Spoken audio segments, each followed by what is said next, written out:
Yep. Instagram's definitely not work. Oh, there we go.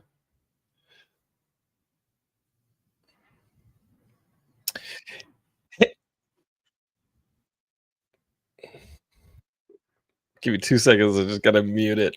All right. Hey, Geekscapists. Welcome to our brand new Geekscape podcast. I'm Jonathan London, your host. And if this is your first Geekscape, please strap yourselves in for some pop culture talk. Everything pop culture worthy that you can fit under your little noggin, little hood, the hood of your noggin. It's a little rough this morning, it's because I'm trying out the Instagram live thing as well as we record. Just seeing if it'll work, seeing if we can get some Instagram people to watch as well while we do the live on Facebook, YouTube, and Twitch. But if this is your first Geekscape, you're in for a treat. We're going to be talking Aquaman in the Lost City. This is a movie I saw about 2 weeks ago when it came out, and I was in South Carolina with Heidi's family for the Christmas vacation, and just didn't do a Geekscape with you guys. Not I didn't do a remote Geekscape, and I apologize because I know y'all were like, "But what does he think of Aquaman in the Lost Kingdom?" Well, I'm glad you waited. That being said, if you haven't seen it yet, you had 2 weeks to watch it. If you haven't seen it yet, we're gonna talk spoilers. I'm not joined by Ian Kerner this time. Ian's got a lot on his plate right now. Props up to my guy Ian. Love you, man. But Christian Bladt from the Marvel Movie Talk podcast, as well as the Geekscape Book Club here under the Geekscape umbrella, is here to join me and talk Aquaman. I hope your festivities went well. If you're celebrating your holidays, this is the last day of 2023, so we're going to say goodbye to 2023. I guess we're also saying goodbye to the DC Entertainment Universe as it currently is. Aquaman and the Lost Kingdom was the last movie. Who'd have thought that? Was it supposed to come out before Flash? And then it ended up not coming out. I don't, whatever. We'll talk about it with Christian. I hope Christian has all the ducks in a row on that stuff, because at one point this movie had like 5 different endings or something like that. So we're going to talk all about it coming up. Again, there's going to be spoilers. If for some reason you're like, hey, I went to check out this Geekscape podcast, I thought it was interviews. We definitely have some awesome interviews on the feed.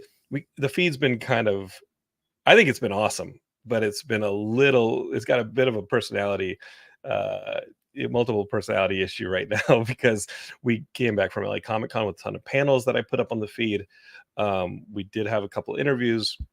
We had our Christmas charity fundraiser, the holiday fundraiser. There's that episode on there on the feed.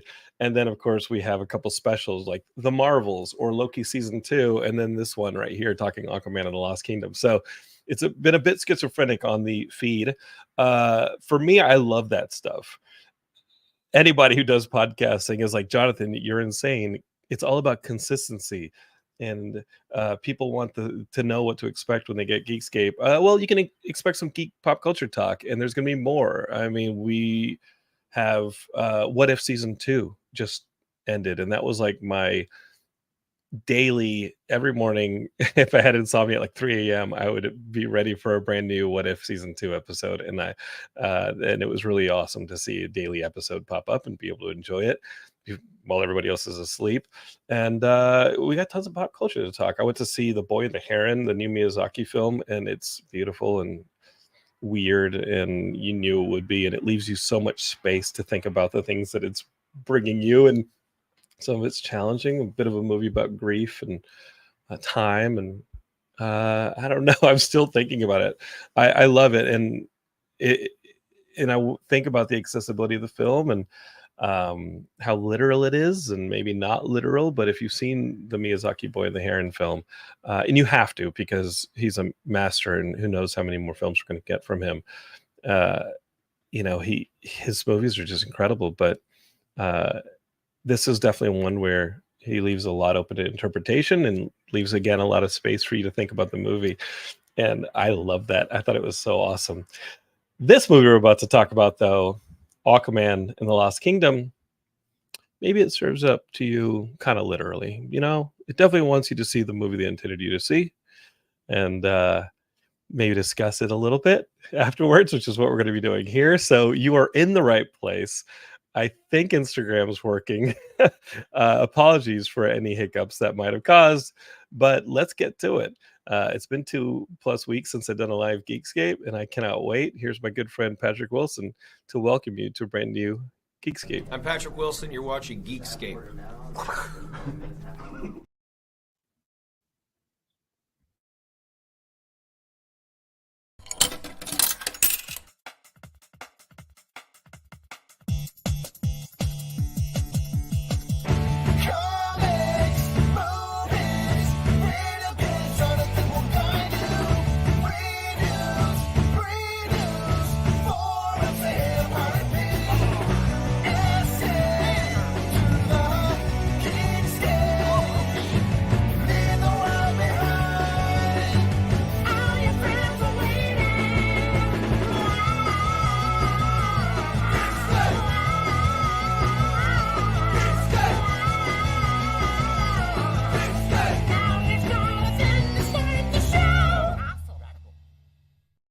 All right, Geekscapists, let's get down to the nitty-gritty.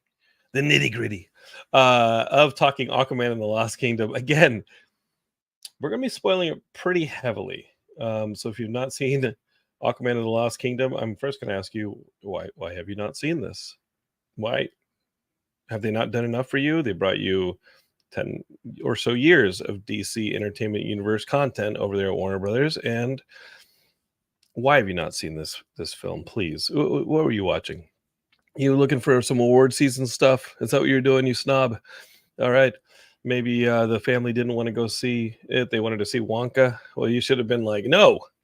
Put like a line in the sand. We are not watching Wonka this holiday season. We are watching Aquaman and the Lost Kingdom, like me and my nephew when we went.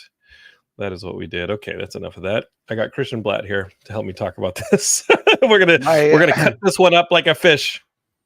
Thanks for having me on, Jonathan. And my first question is, are they spoilers if there's nothing really to spoil? That's a good...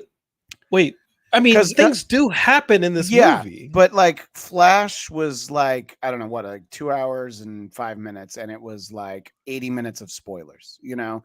And it was really hard to talk about Flash. You can get into whether or not the film was good or not, but there were so many things like, I can't talk about that, can't talk about that. This is like, okay, well, you're going to spoil the story, but there's nothing, there's no ripples in the ocean after this. This doesn't set anything up.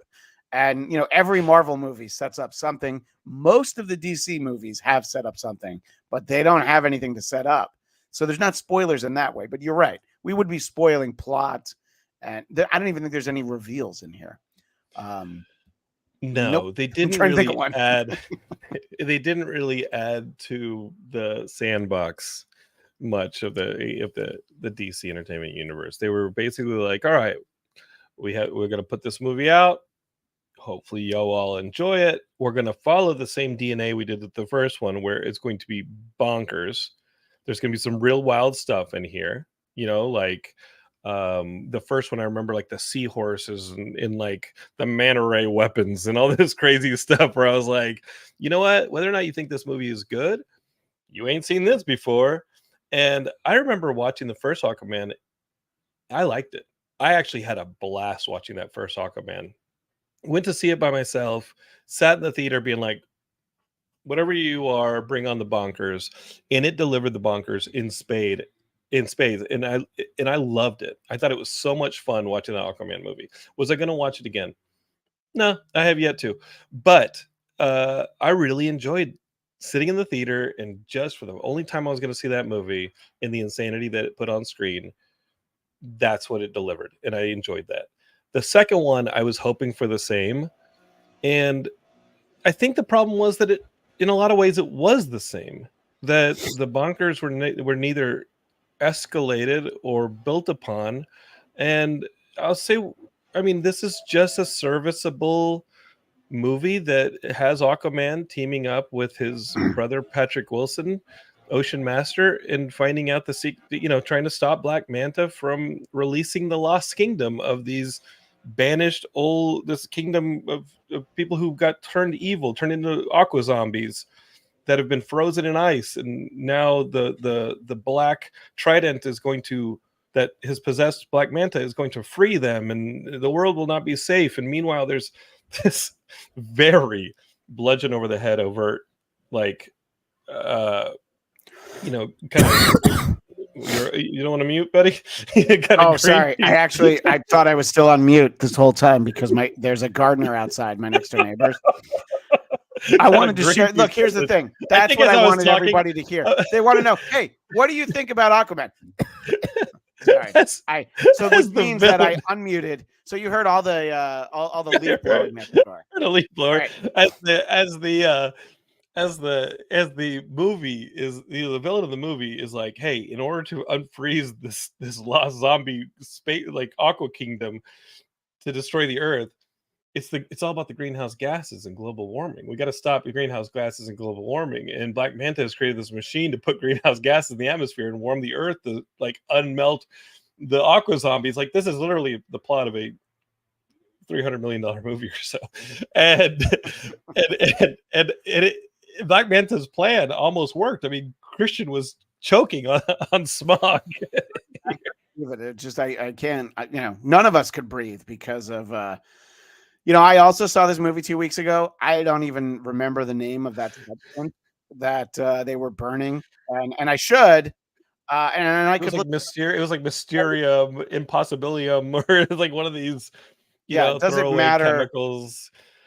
Yeah, does it matter what MacGuffin X or whatever that substance was called? It actually doesn't, but it's it's interesting because you texted me about it, and I said, it's like, yeah, it's just kind of there. This movie, it's not bad. It was definitely not great.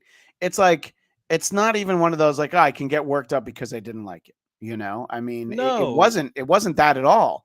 And it was. This is a very inoffensive movie. This is if you're gonna take your nephew, as I did. I took my nephew's 10? Yeah. I took my nephew to see it. We got a big ass bucket of popcorn. We kicked our feet up, not on the seats. Don't be rude. No. Don't be an animal. But we metaphorically kicked our feet up, and we just loved hanging out and seeing this bonkers little movie. And I think that's okay. Yeah. No, sometimes that's what you want. And I agree with you on the first one. The first one was a lot of fun. And obviously, why does the character work? This interpretation of him is because of Jason Momoa. It's not the Super Friends Aquaman that I grew up with, which was always like, all right, I guess, I guess he's one of, they're not Earth's Mightiest Heroes. Those are the Avengers. But, I'm supposed to believe that, like, yeah, he's right up there with Superman and Wonder Woman, I'm like, all right. But I liked, from the time we met him, I liked the Jason Momoa version of this. And I thought it was an interesting take. I think he inhabited it really well. The world they built around him in the first one, I agree with you. It's a lot of like, all right, some of it's a little iffy, but you're like, I'm having fun. So who cares? I don't go to these movies to try and be like, what are the problems going to be? It was easy to have a fun ride with the first one. And at times, the second one has that as well. I think it's mostly fun, the second one, but as you said, inoffensive. Yeah, and he has a kid now. He has a baby, and there's a scene where the baby starts using his psychic fish like controller, and I loved that scene where he's talking to his father. The baby is in the baby like little, I don't have a kid, what do they call the little baby things, just sitting in like a little stroller thing, and next to baby Bjorn next to, in the living room next to the fish tank. And suddenly the father looks over, and the fish are doing circles, and the baby is sending the little psychic rings from Aquaman, from Super Friends into this fish tank and making the fish do things. And I'm like, this is fun. I dig that. I thought the baby was going to help save the day at the end, when the Lost Kingdom has risen from the depths and been unfrozen and is now going to wage war on everyone. And I thought the baby was going to be a bit of a last minute savior. That being said, I love Patrick Wilson. Patrick Wilson is ironically what Aquaman looks like from The Amazing Friends. Like, Patrick Wilson would make a incredible traditional Aquaman. He's fun as Ocean Master. I'm a big Patrick Wilson fan, not just because he did the "Hi, you're watching Geekscape" intro for this episode. I just like Patrick Wilson, and I like him in this. There were things from the first movie that I'd forgotten that when I saw again here made me feel good. I'm talking about Dolph Lundgren. Well, for me, it was Tamar Morrison as his dad. Of course. I'm like, oh, right. Boba Fett's his dad. I just forgot. Literally forgot. And he's good in everything. Agreed. I love him in even when he's handed questionable scripts, he's still good in it. Yeah. He's good. And so seeing kind of Patrick Wilson's character, who is the bad guy in the first one, gets thrown into like a desert prison where you can't touch water in this one. And I think the rescue, my favorite part of this movie was probably the prison rescue, where Aquaman and an octopus or squid, who is my favorite character in the movie. There is a sentient squid who like can go like cloak itself, because squids can change their colors. They're like chameleons. They can change themselves, adapt themselves to whatever the color of the rock and fauna is around them. And so you've got this squid sneaking into this desert prison, pulling levers and stuff with Aquaman. And of course, squids can also squeeze themselves into like things the size of a dime, like holes the size of a dime. So you get this squid going through rocks and stuff. And he's doing smart ass stuff. And he's squirting ink or water at Aquaman to tell him, I don't like you, or to protest the decision. And that was my favorite character. Would I watch a spinoff of the Aquaman movie? I would watch a HBO Max. You guys want to make you're talking Gotham, like a Topo standalone special, or do you want a Topo series? Because a special, I'm all in. Like I'm in. I'm all in. I want 45 minutes of Topo. Yeah. His name was Topo, and I want a Topo special. Yeah. I don't know if I want a Topo series, but no, I want a Topo special. The squid guy was my favorite character of the movie. Absolutely. In a just world, he would have been submitted for Oscars consideration, but I just don't think that octopus actors are getting recognized just yet. You know who else was surprising in this movie, and I didn't know he was in it until he came on screen? Randall Park. Yeah. Shout out to Randall Park for this brief moment in time occupying the MCU and the DCEU. Yeah, Randall Park is in this movie as a scientist who's begrudgingly helping Black Manta find the secret. He wants to see Atlantis. He sees Atlantis pretty early on in the movie. He does. But he keeps helping. But he keeps helping Black Manta with his diabolical plan, including at the end. Okay, so here's something that had to happen at the end to free the Lost Kingdom. These zombies, these aqua zombies, to free them and finish the spell in the same way that like Odin is like he who has the courage or the whatever of Thor can wield Mjolnir. They've been locked away, and the only way to free the Lost Kingdom is to have somebody from the bloodline, Aquaman's bloodline, like their blood, hit this stone, and then it'll free everybody. And obviously Black Manta wants to kidnap the baby to do this. They take two of these submersible ships that look like they're out of a Miyazaki movie. Like, they look like they're from Castle in the Sky.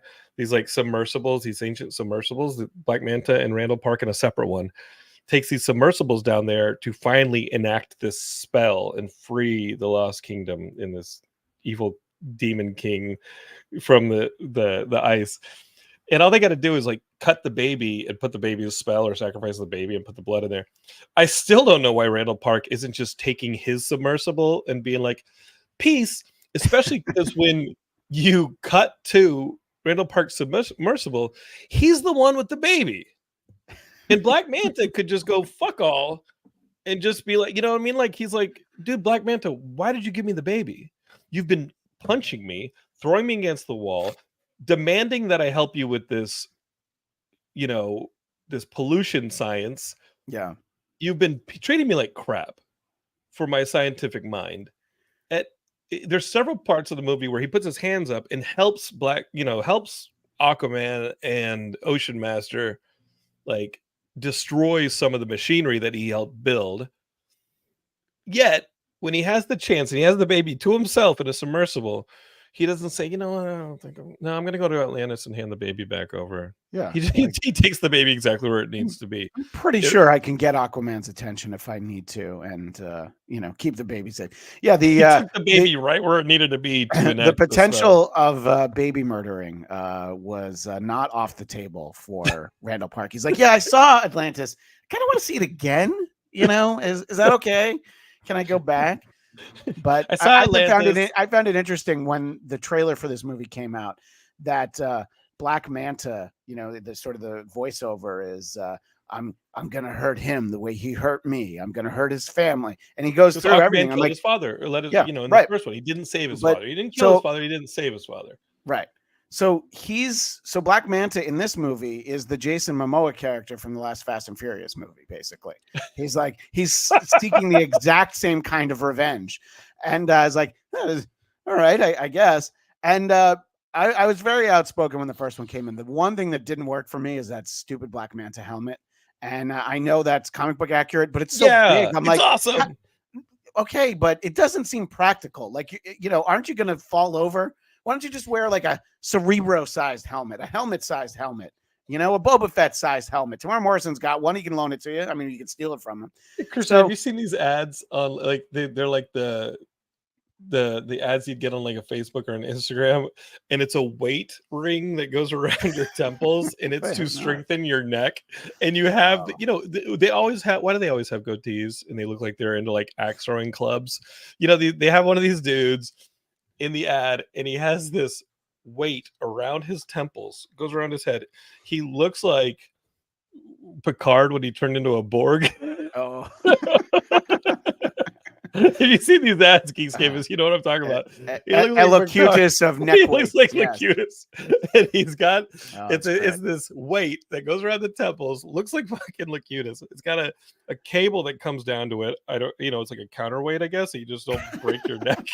And it's got this dude who totally looks like he worships IPA and axe throwing, and he's just sitting there going, yeah, this is the last thing I needed in my workout. And he's just moving his neck around to strengthen his neck. As if the problem with his neck isn't like his Amish beard that, goes down to his. I think his problem with his neck is that it's almost non-existent.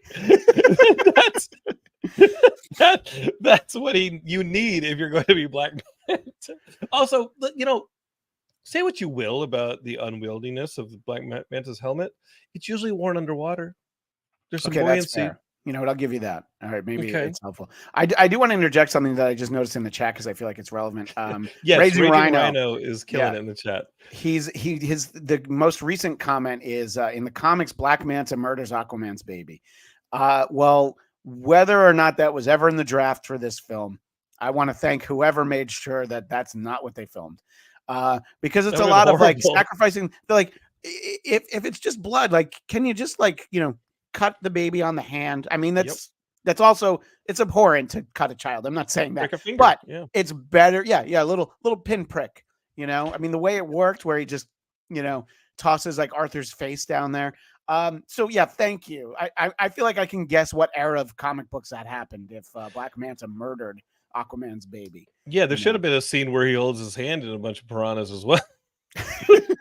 and then Arthur Curry has a hook now, because I mean I would have liked that. Yeah, hook Aquaman. Sure. Is that not the era we're talking about? The 85 miniseries Aquaman. Is that what we're talking about? Yeah. Oh yeah, that's a little later. Eric Larson. Okay, I know the one you're talking about. Yeah. One thing Raging Rhino definitely says that I think is great. I think Shazam and Aquaman sequels took the same course. Do the same thing again with a few little changes and just have fun. It does work for fans of the characters. And I don't think I was as put off by the Shazam sequel as a lot of people were. I actually enjoyed the Shazam sequel. I thought the ending was some bonkers stuff, some fun, little kids riding around on unicorns shooting rainbows and stuff. I was like, let's do it, whatever. I think the danger in a lot of these superhero movies is them taking themselves way too seriously. Yeah. And here we have something that doesn't take itself as seriously. I think the Aquaman movies have fun. Again, we talked about Topo, the squid character in this movie, that I think was just fun, silly stuff. And now we can talk about a bit of the DCEU. in that there's that a shared universe can't be dynamic. I'm not saying that you can't have commentary in your stuff. I'm not saying that everything has to be dour, but I saw Man of the Steel twice in the theater. I thought it was really impressive on a scale level. I thought it was cool to see Superman done with his powers done properly on screen. I thought it was really awesome. Character wise, there were worries coming out of that movie that Superman was morally ambiguous, and how was he going to be the defining superhero for this universe going forward, where that all the other characters are shaded from? Was he too dour?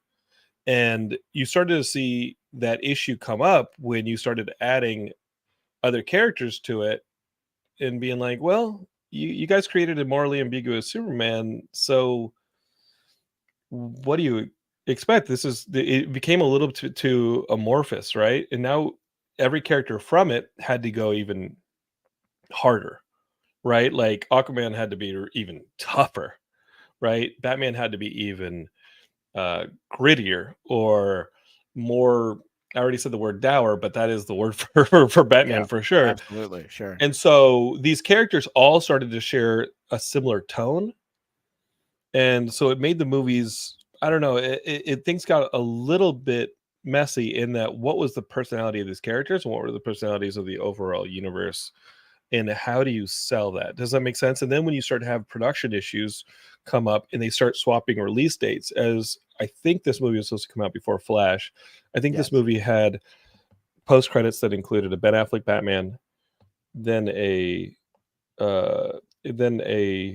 Batman 89 Batman, Yeah, Michael Keaton. Michael Keaton, yeah.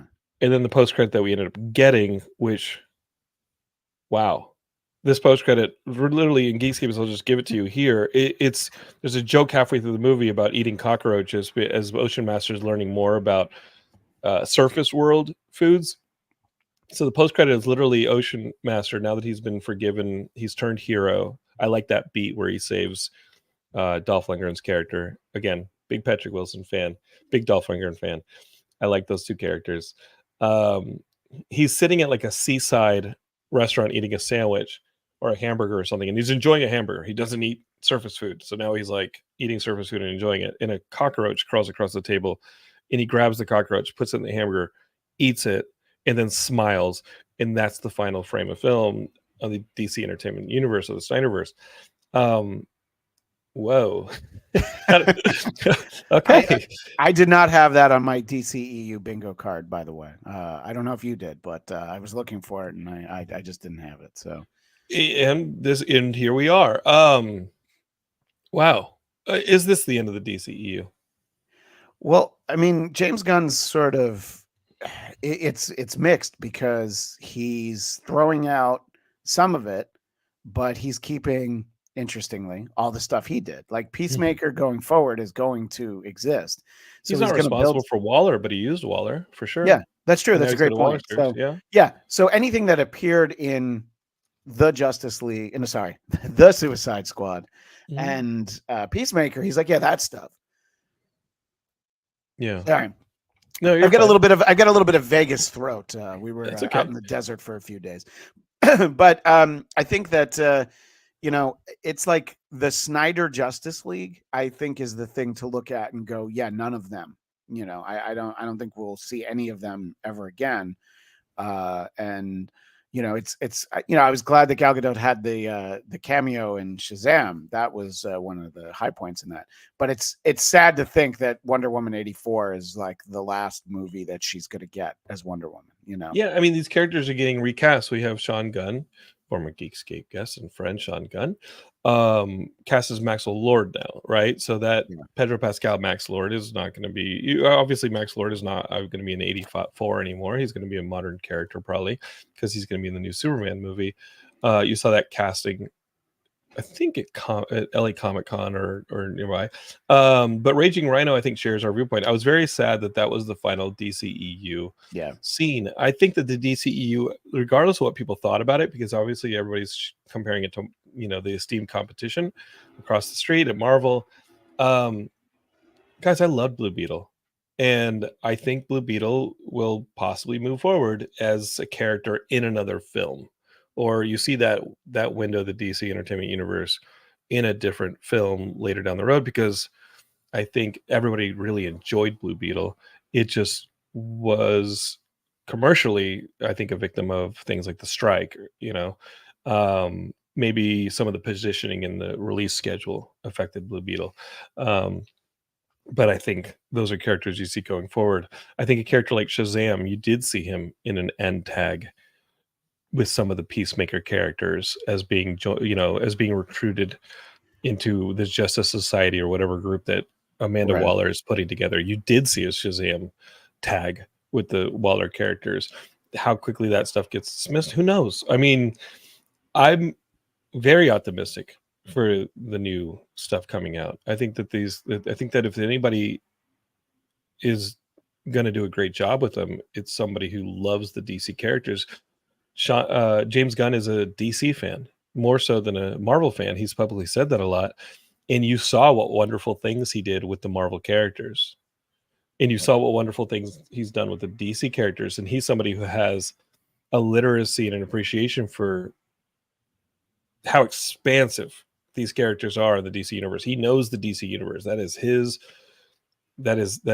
what he loves. And he grew up enjoying. And I'm really excited for how he takes on all of them. And I think he will treat all of them like he did Peacemaker, where you take a D-level character and now this character is a star, right? And people are asking about Peacemaker.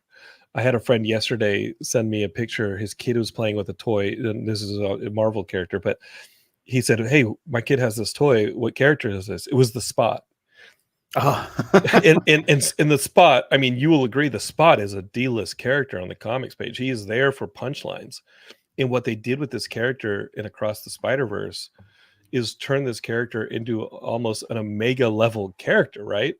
Like, the treatment of these characters is the defining, I think the defining judgment on these characters is how are they treated by these creators? Because any character can be like a Spot on the comics page, treated as a footnote or as a joke.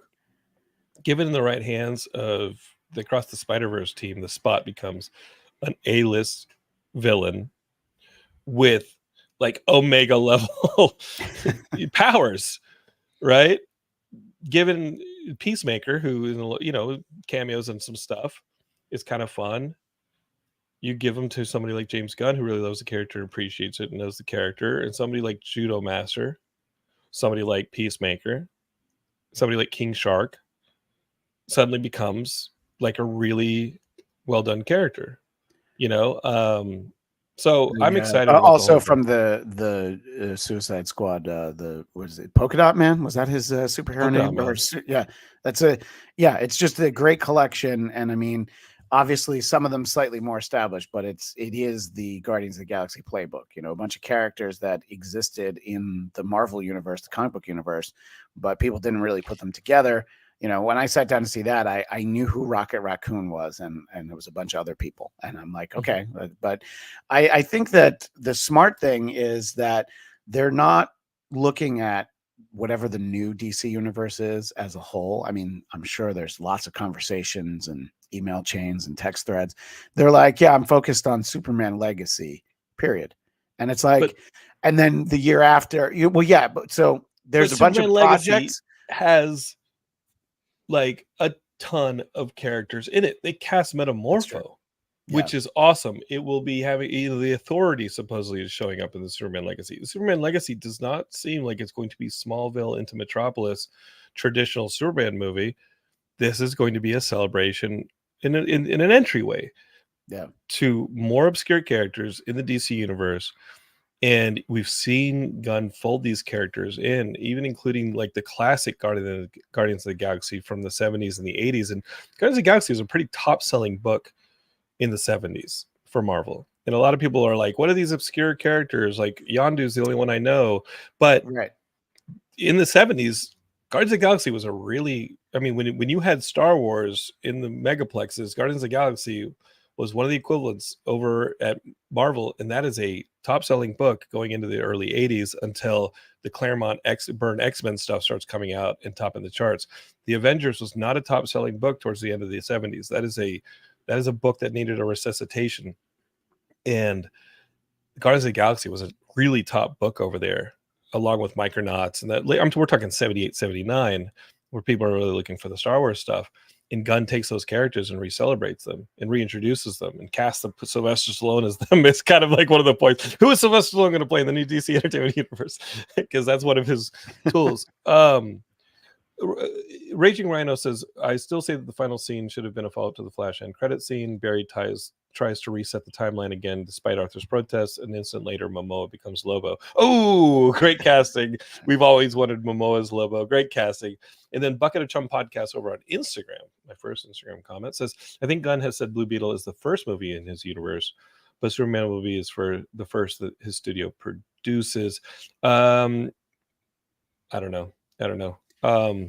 No, but the point though is that there's not at least announced plans of like, and we're gonna, here's our third or fourth Batman in the last decade, for his universe. Here's a new Wonder Woman. It's all like, yeah, we're gonna do this Superman movie, and I'm sure they know all the chess moves, years down the board. But when Marvel does the same thing, it's like they're going to let you know the next 5 years worth of movies, but it's like, and then on April 24th, it's untitled DC Project 8. And you leave room for pivots, right? Like clearly, Marvel is going to be doing some pivoting going into the next two big Avengers movies because of the fallout from Jonathan Majors' conviction and this and that. Was it a conviction? It was. I believe one of them is a conviction, I believe. So that's a terrible situation. Yes. And Marvel has to pivot with that stuff. And so we're going to have some shifts to our big two Avengers movies that were already on the slate. And we've seen those shifts. We've seen a director fall out. We've seen new screenwriters hired. Who knows? But Raging Rhino says, let's see. Oh, Jim Pugger. As far as the Blue Beetle, I had not heard that Blue Beetle is going for. The only thing I know about Blue Beetle is they clearly were going to go for a trilogy if that movie succeeded. Yeah. Whether or not those remnants become, and it has a great tag with the Ted Kord stuff, and that stuff is ripe for going forward. It features no other DC characters.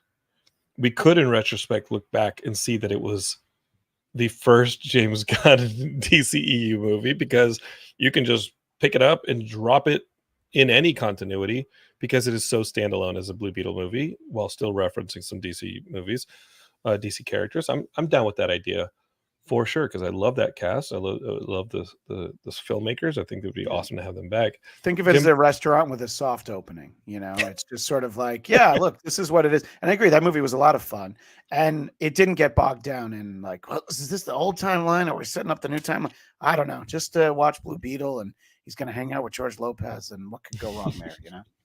And George said, like,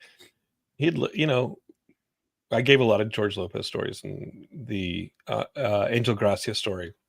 There's an Angel Gracia interview back in early December, late November on the feed, and we had a bunch of George Lopez stories. But talking to George, he was like, yeah, we were supposed to do more with that stuff, and who knows, like, there's a strike, and that resets a lot of stuff. There's a shift at the studio that changed a lot of stuff, but I know that a lot of people had so much goodwill on Blue Beetle. And Raging Rhino says, I believe that Blue Beetle is going to remain in the Gunniverse. Is that what we're calling it? Okay, Gunniverse, call it that. Perfect. But doubt he'd get another standalone film. Yeah, let's put him on a team with some people. Let's have him team up with some stuff. Let's have Ted Kord come back and do some Booster Gold. Well, obviously, maybe we're getting some Booster Gold content, we've heard. Jim Hugger says, do we know which characters from the Authority we are getting? Is it the Wildstorm, Jenny Sparks OG lineup? Who knows? And some of that stuff was pretty adult, right? We had a violent team. We had a gay relationship for the first time in like a major comics line. Remember how big that stuff was in the 90s? We're like, oh my God, the Superman and Batman character on the Authority are lovers. And people were like, what? Remember that in the mid 90s? And it's like, okay, let's put it on screen, because I think it would get a similar response at the box office. Right? We have not seen a superhero relationship like that in a superhero movie at the Cineplex yet, have we?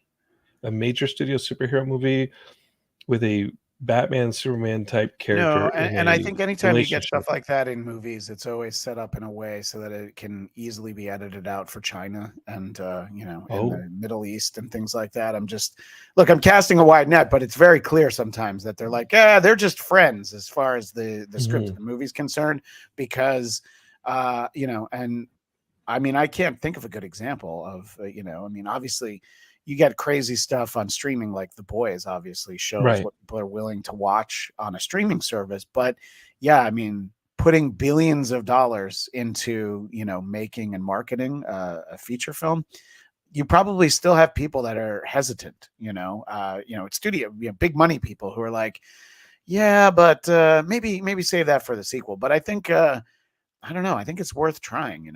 Yeah, to have the Apollo and Midnighter relationship on screen. I mean, we've gotten away from Aquaman and the Lost Kingdom. I think Yeah. we've said what we want to say about it is that it's fun, inoffensive, and definitely a movie that you would watch with your family over the holidays and Yeah. kind of just be like, cool, let's see some bonkers stuff on the screen. You know how it's gonna go. You'll enjoy it when it's on HBO Max in time for Easter. That's probably Yeah. when it'll be there. But the Sit down big with the family. celebration of everything that came before and really closing the chapter, no, there are parts that feel a little bit like a fizzle, but I think what I'm arguing here, or I'm going to argue it now, is we need to stop as fans thinking about these things in the way that maybe corporations do, where they say, okay, this is that chapter, this is that regime, these were the decisions made under that stewardship.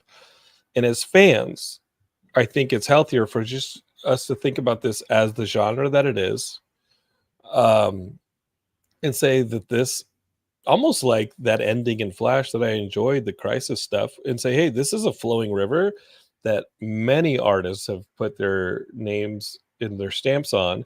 And just like in comics, you have these eras like the Byrne and Avengers run that turned, or I'm sorry, the Byrne Claremont X-Men run that was then had the Silvestri come in and replace John Byrne, and then that moved on, and then the Jim Lee X-Men took over and was the dominant X-Men book, and it that just moves on, you and I think you just think about this stuff as, hey, we can see these characters come back, at any time. Who ever thought that we were going to see Michael Keaton in a bat suit again until the Flash?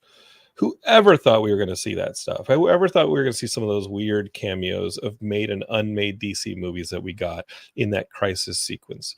Yeah, I mean, This is Nicolas all Cage showing possible. up is the craziest thing of the year. I think seeing That Nicolas was Cage in that crazy. suit, I was like, all right, they really went for it.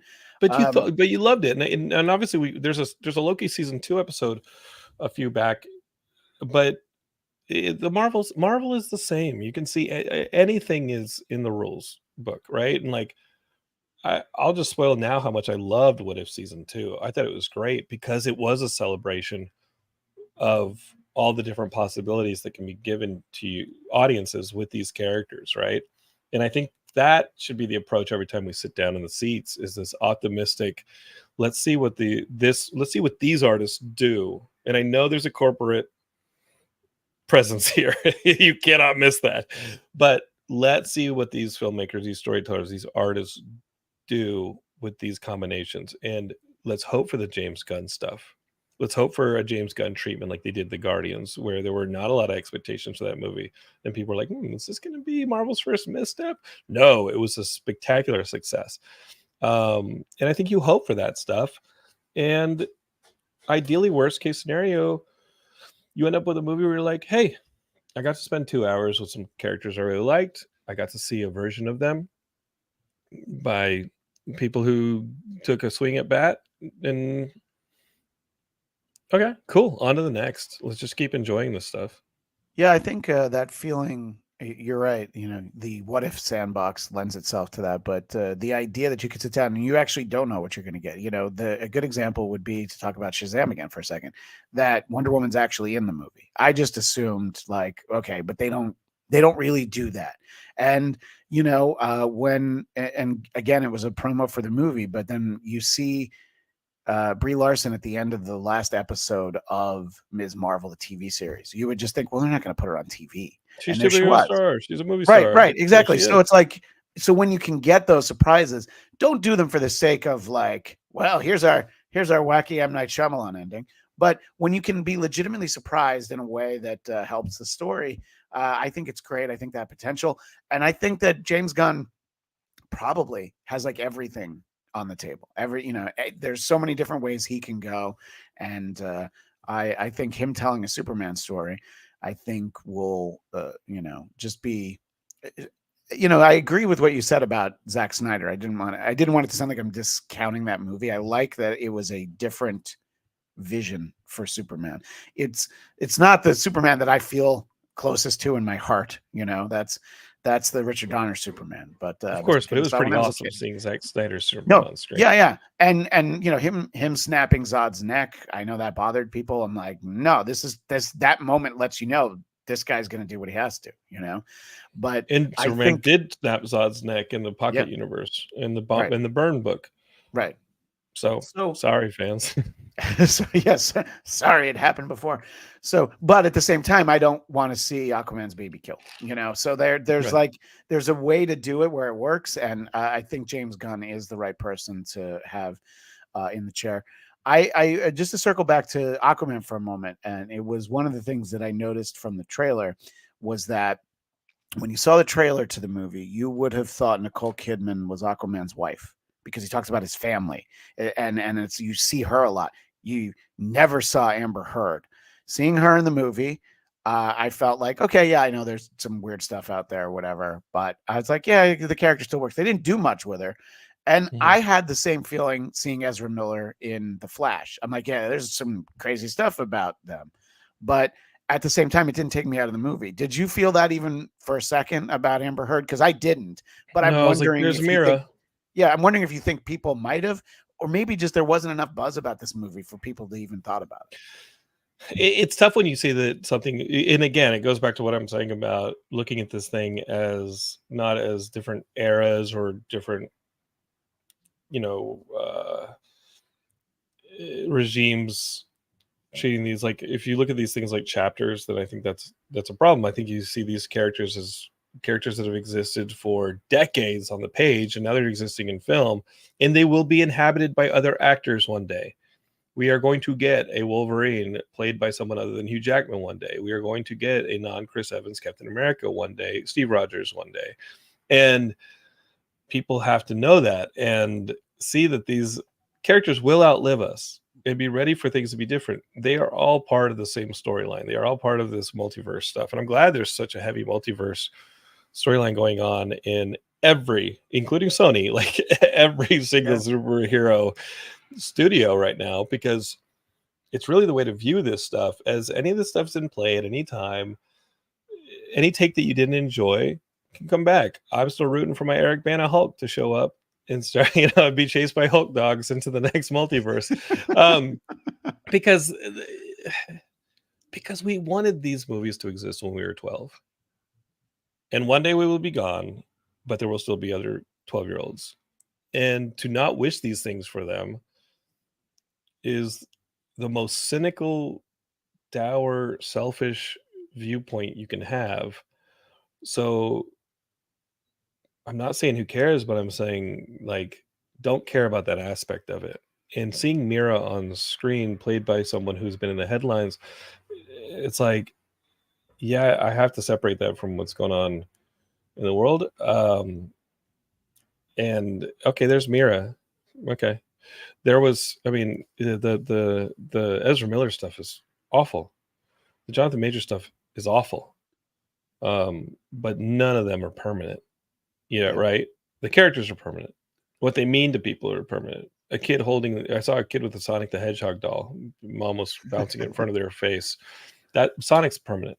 Jaleel White, not permanent. Roger Craig Smith does Sonic as well. Like, not permanent. Sonic's permanent, right? What these things mean to people is permanent, right? I'm sitting here as a 45-year-old man talking about this stuff. And they've meant something to me my entire life. And I think that is where we put the onus, not in who treated this stuff successfully or not for my one individualistic view that has to be anything. I mean, I feel uncomfortable even talking about this stuff as a filmmaker and being like, oh, this is what I would do better. Like, who gives a crap what I would do better? No. Did you enjoy it? And did my nephew enjoy it? Yeah, we had fun. And like I said, it's always important, whether we do it over on Marvel Movie Talk or we do it on my podcast, I always want to try to start, especially when I know somebody has let me know that they didn't like something. I'm always like, okay, let's start about what you did like. Yeah. And sometimes you can actually get a lot of conversation about the things that work, and maybe, something that bothers somebody doesn't overpower in the movie, especially like when you hate the movie's ending. Sometimes you can carry with you that ending. And these movies don't have endings, folks. These movies don't have endings. Right. Spoiler, these movies don't have endings. Wow. It did have an ending for that cockroach that made the cockroach we're not going to see again. But I'd be a fool if I thought that we weren't going to see any of these characters again one day. Even in a glimpse. I think we'll see every single Justice League character within the next decade. That's bold. Maybe not the Flash. Not Ezra Miller playing the Flash, and maybe not Barry Allen. Oh, the characters. The characters. I think we might see a Momoa cameo again in the future. I don't even care. Like, who? If I did a Lobo movie right now, and Lobo was the bastard she's supposed to be, and he's having fun and he's playing loose like Deadpool does, would I have him reference the same actor who played Aquaman? Would I have him reference Aquaman in some throwaway place and maybe see a glimpse of it? Yeah, who cares? Look, this movie even had a moment when Ocean Master and Aquaman are in the desert. Aquaman calls him Loki. I'm like, okay, good. I'm glad we're acknowledging what we're getting here in this moment. I thought it was very funny though. I'm like, okay, be a little self-aware. Don't treat your audience like they're stupid. And I mean, look, it's a fun movie. I think people aren't talking about it because of when it was released.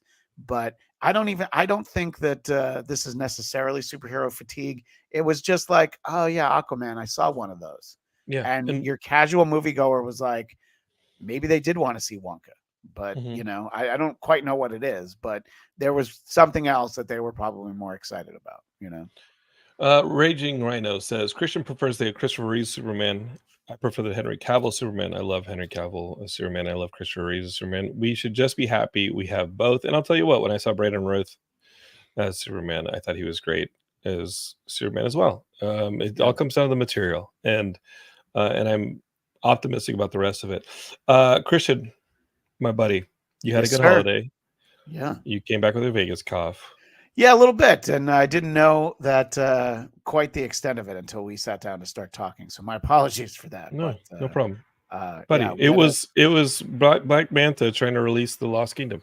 Yeah, well, he didn't like that I made fun of his helmet. He was just he's like, oh, I'll show you.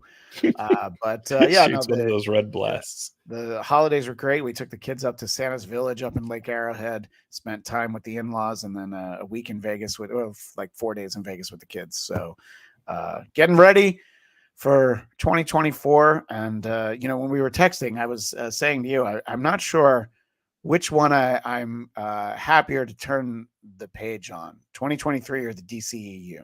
I think 2023 is the thing I'm happier to say goodbye to. It was hard, man. Yeah. DCEU gave us some moments, some very fun moments, some really surprising stuff, some good stuff. And I as a unabashed Marvel fan, I wanted DC to succeed as well. I think there's plenty of room for both to have great film franchises, and it helps the other if the other one's doing well. Agreed. And 2023, I was thinking today, I handed in a pretty intense outline last week. And I was like, oh yeah. And last year,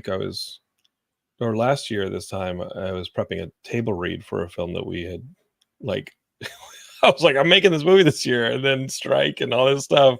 Oh yeah. Woo, boy, did we get walloped. We got walloped. I mean, I had a table read on the 3rd of January, 2023. Wow. And I was like, I'm so stoked to make my movie. To be continued. Yeah. Somewhere from the pre-production on your movie, you have a Polaroid of Nicolas Cage in one of his costumes for your film, and that's all you have right now. But there's still the future. Maybe we will Geekscape- get Nicolas Cage's Kal-El one day. Who knows? we got our asses kicked in 2023, but here's to Yeah, it was rough. 2024. And maybe we do go make that movie. Who knows? Chris, or I was gonna say, Nick, you're still down. Geekscape, love you so much. Please, like, follow what we say here at Geekscape. Don't hate, just take that energy, create, and share your stories with us, and be part of Geekscape. We I think so. A lot of people popped in on Instagram throughout this, so I'll try it a little bit more. Send me an email, jonathan@geekscape.net. Let me know if you thought it was cool to see us on Instagram. Maybe send a DM if you're already on Instagram. Tell me it's cool that you saw it. I don't think I'm going to archive them on Instagram.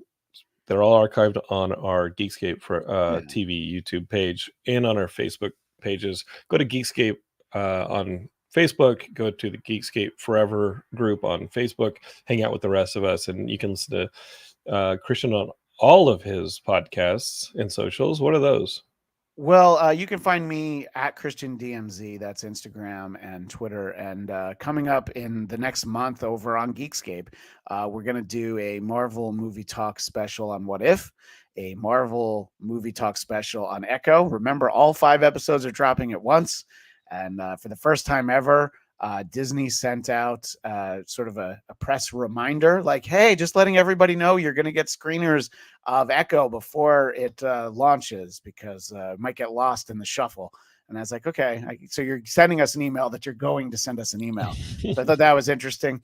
It'll be interesting to see. But big news in the Geekscape universe on, let's see, January 19th, at noon Eastern, 3 Pacific, we're doing a special Geekscape book club where I'm going to speak with JMT Matthias about Kraven's Last Hunt. And I've been trying to line that up forever since I started doing Geekscape book club. And he found time, and I appreciate it. I'm very excited to talk to him about. We're not going to only talk about that, but that's the entry point into the conversation. Oh my God. Yeah. Christian, that is a get. That is a huge very get. excited. Yeah. Holy shit. Wow. I love it. And thank you so much for putting the little Geekscape banner on it. And that is the kind of content that, oh my God, I cannot wait to hear it. That is so beautiful. Geekscape it sounds like 2024 is already going to start rocking for us. We can't wait to see you in it.